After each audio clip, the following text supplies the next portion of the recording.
How do I get my group to engage more? Part 2. I'm Louise from OTGrow, and welcome to our channel. So if group therapy is a passion of yours or a calling, then you are at the right place. So here we discuss tips, tools, and techniques around group therapy. How can you become a more effective group therapist in which your clients makes shifts and sustainable long-term changes?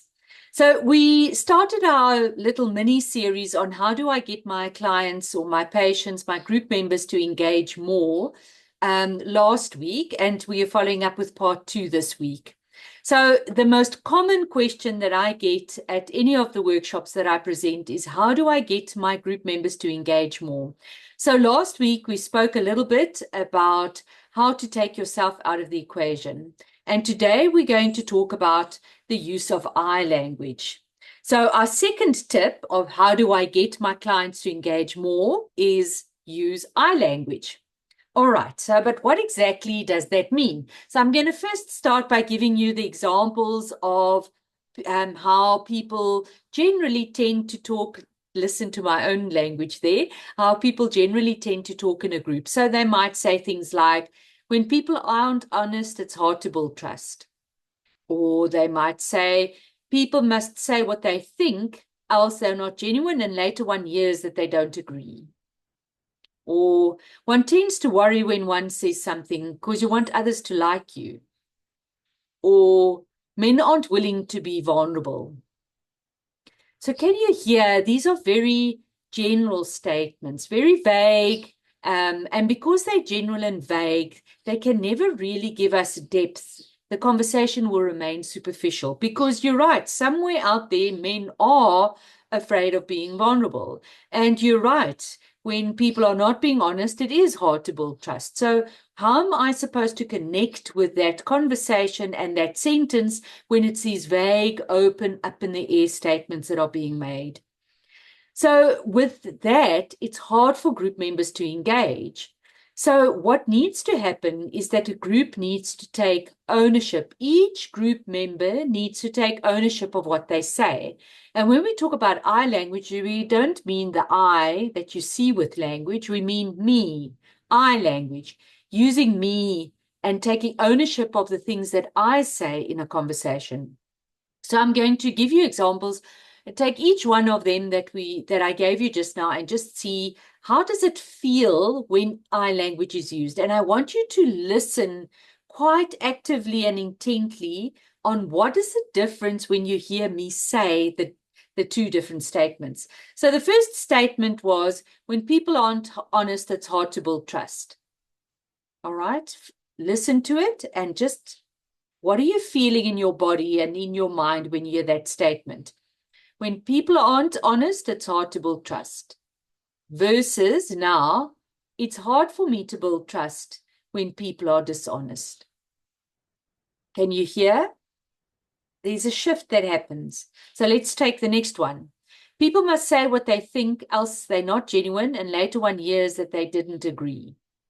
Versus, it's important for me that people let me know when they don't agree with me, else I don't know if they're being genuine. It's important for me that people let me know when they don't agree with me, else I don't know if they're being genuine. Wow, that is a total different statement. It gives me permission to tell somebody else, or for you, it gives you permission to tell me when you disagree with me. You're engaged because I'm giving you a very specific message about myself. Let's try the next one and let's see if you can also just really hear the difference. One tends to worry when one says something because you want others to like you, versus I worry whenever I say something because I want you all to like me. Again, I worry when I say something because I want you all to like me. Can you hear the difference? Let's do another two. Men aren't willing to be vulnerable. Being vulnerable is difficult for me. Maybe if I'm a man, can you hear the difference? Men aren't willing to be vulnerable. Or being vulnerable is difficult for me. Or maybe vulnerability makes me very uncomfortable. Now we can have a conversation. We can explore what's going on, what's underneath that. Other people can say, you know, me too. This is also difficult for me. I also struggle with being vulnerable, or I also struggle with trust. By me using I language, I am opening myself up for connections. And it's really important for us to realize people connect with people. We are wired to connect with people, but we don't connect with facts. We connect with people. And the best way to connect with people is by me giving you something personal, sharing something personal about myself, telling you and taking ownership of something that I'm saying. Now, you can either agree or disagree with me, not with a vague statement that somewhere in the world there is a man who struggles with vulnerability. Now you can connect with me to say, yes, you know, I agree with you. I'm also like that. Or no, wait, I don't think it's just men. I think it's all of us. And then I would come in as a therapist and say, all of us, yes, I also find it difficult to connect. All right, so that's the concept of the I language. So how do we implement it? How do you ensure that your clients use I language? There are different ways to do that. From the first group, it's really important to set this precedent. And so when somebody will say something that is you or people or one or whatever, then to stop and say, in this group, it's important that we take ownership of what we say. So I'm going to invite you to say that again, but use I language.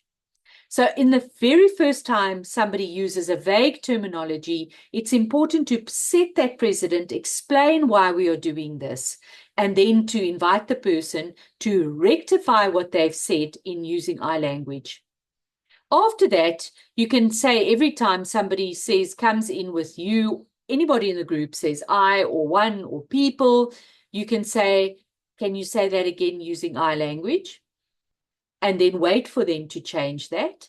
Or if they say, people tend to think, then I would say, I think.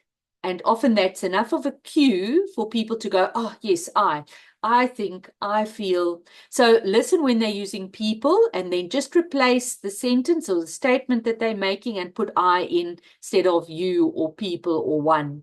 And just it's a subtle thing. And then because you've already set the precedent, you'll find that the clients will then follow and rectify their statements. It's important that you don't let it slide. In the first 2 or 3 groups, it's tough for people to take ownership of what they say. But the more you do it, the more it becomes natural. It's the way, the language of this group, and people don't fuss about it. In the beginning, they might make jokes or they'll roll their eyes or people will shift uncomfortably. Just stick with it. Pretty soon, it becomes the norm of the group, and you just see how the group deepens, how they become more engaged, because I can connect with you on a personal level. All right, so that's our second tip. How do I get my group to engage more? I facilitate them to use I language. All right, send us some comments or questions down below, and happy facilitating until we see you next week.